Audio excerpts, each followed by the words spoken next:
अस्सलाम वालेकुम रहमतुल्लाहि व बरकातहू। मेरे एलबी नगर के मुस्लिम भाइयों को आपकी इत्तला के लिए, यहाँ पर आटो नगर में कुतुब शाही मस्जिद है जो मंसूराबाद में आती है, 6 एंड 7 सर्वे नंबर। जिस सर्वे नंबर में 51 एकड़ 17 गुंठे ज़मीन है। मुसलसिल लगातार एक ज़माने से, जब कांग्रेस के पीरियड से 20 साल से मैं कोशिश करते आ रहा हूँ। पहली मरतबा भी जिस वक्त झाड़ी कंटों में थी कुतुब शाही मस्जिद, उसमें से एक 40 एकड़ ज़मीन उस जानिब फॉरेस्ट डिपार्टमेंट के कब्ज़े में दीवार मस्जिद को लगा कर उठा दिए थे। जब से कांग्रेस के दौर में बनाने की कोशिश की जा रही है कि पार्किंग यार्ड लारियों की सहूलत के लिए, जिस वक्त APIICC थी और अभी जो है TSIIC यानी Telangana state infrastructure industries corporation मिलकर, GHMC मिलकर जो है जिस तरीके से वहाँ पार्किंग में काम कर रहे हैं, हमेशा मेरे भाइयों का साथ था। अपन आटो नगर में कई मरतबा 4-5 मरतबा कोशिश की गई, उस वक्त भी कांग्रेस के टाइम में उसको काम करने की। यानी गवर्नमेंट खुद, पहले तो औकाफ की ज़मीन, हमारे मुसलमानों की कहीं ज़मीन है नहीं, औकाफ की ज़मीन को भी जो है जिस तरीके से गवर्नमेंट नज़रदारी है, इस तरफ KTR साहब ध्यान देने की ज़रूरत है। यहाँ के जो सिटिंग MLA साहब है उनको भी पता है। मैं शुरू ही से उस इशू को जो है हमेशा काम को रोकते रहा। आप जो है हमारी ज़मीन में 51 एकड़ 17 गुंठे में से 1 एकड़ कब्रिस्तान के लिए दिए। उस वक्त जो है इस पे स्टेज पे हमारे ही कुछ लोग MLA साहब की जय जयकार करे, में बड़ा ताज्जुब होता है। हमारी ज़मीन हमारे को एकड़ देने के दिए, उसी ज़मीन को जो है आप एक MLA की जय जयकार करते, मेरे ताज्जुब की बात है। आपको देखना चाहिए कहीं भी ज़मीनें नहीं है, वो हमारी ज़मीन है, उसको बचाना। आपको मेरे एलबी नगर कॉन्स्टिट्यूंसी के मुस्लिम भाइयों को हरकत में आकर उसको जो है मुसलमानों के लिए आगे फ्यूचर के लिए उसको रोकना ज़रूरी है। हालांकि 40 एकड़ ज़मीन फॉरेस्ट डिपार्टमेंट के कब्ज़े में है, जो 12 एकड़ ज़मीन जो है इस वक्त ओपन है मस्जिद के पास, कुतुब शाही मस्जिद के कब्रिस्तान के उस साइड में जो पार्किंग कर रहे हैं, वो बिल्कुल ही जो है कल के दिन आपको ज़मीन कहीं नहीं मिलेगी।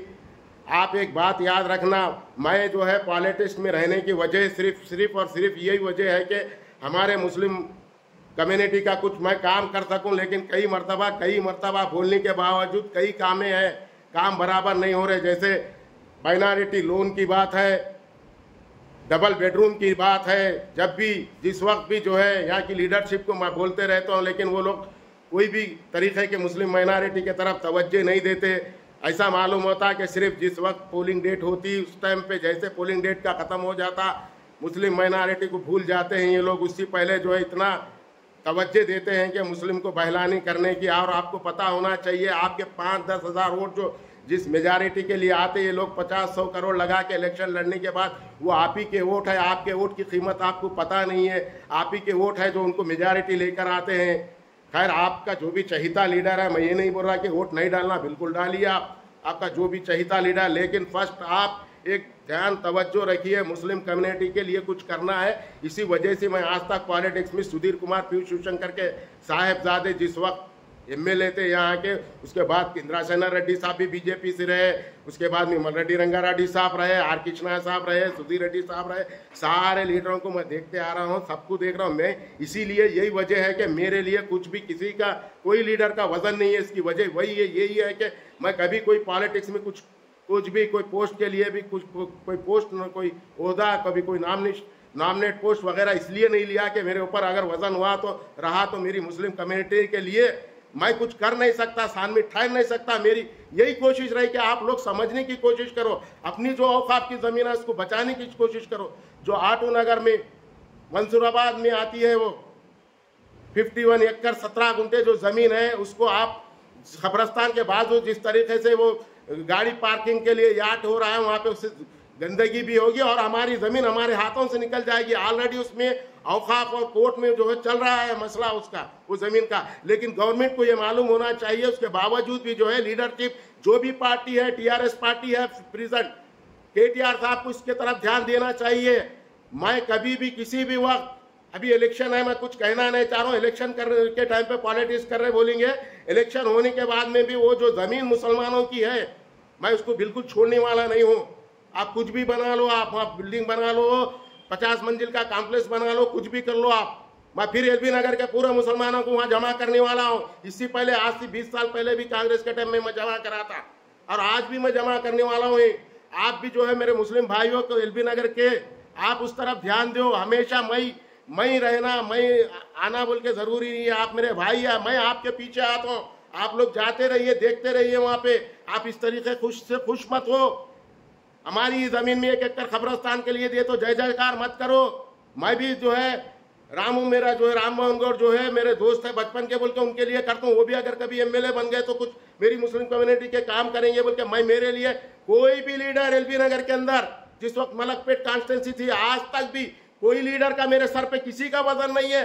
मैं सीना ठोक के बात कर सकता हूँ। कोई भी पार्टी का लीडर रहने दो, मिनिस्टर रहने दो, कोई भी रहने दो, सीएम रहने दो, मैं कभी भी झुका नहीं। मैं पॉलिटिक्स के अंदर मैं अपने आप को झुकाया नहीं, मैं अपने लिए कुछ करा भी नहीं, मेरे को चाहिए भी नहीं मेरे लिए। लेकिन मेरी मुस्लिम कम्युनिटी के औकाफ की जमीन, मेरे मुसलमान भाइयों की जिस तरीके से आप लूटा मलाटी कर रहे, हर गवर्नमेंट, हर दौर में, चाहे वो टीआरएस गवर्नमेंट हो, चाहे कांग्रेस गवर्नमेंट हो, चाहे उससे पहले तेलुगु देशम हो, सबने औकाफ के जमीनों को लूटा है। जिस तरीके से वली शाह रहमतुल्लाह अलैह की जमीन लिंको हिल्स की, वहां पे 1600 एकड़ जमीन चले गई, खत्म हो गई, कहां पर है? ऐसे करके जो है मुसलमानों के जमीन, पहले तो मुसलमानों को डबल बेडरूम नहीं देते। कितने डबल बेडरूम दिए एलबी नगर कॉन्स्टिट्यूंसी में, सब पता है मेरे को। 9 साल टीआरएस की गवर्नमेंट कितने डबल बेड के रूम के घर हैं, जिसके पास घर है उनको थोड़े बहुत घर मिले, वो नहीं के बराबर है। खैर, मैं ज्यादा इसके बारे में बात करना नहीं चाह रहा हूँ। पॉलिटिक्स, ये इलेक्शन का मूवमेंट है, इलेक्शन खत्म होने दो, मैं इंशाल्लाह बात करूंगा बराबर।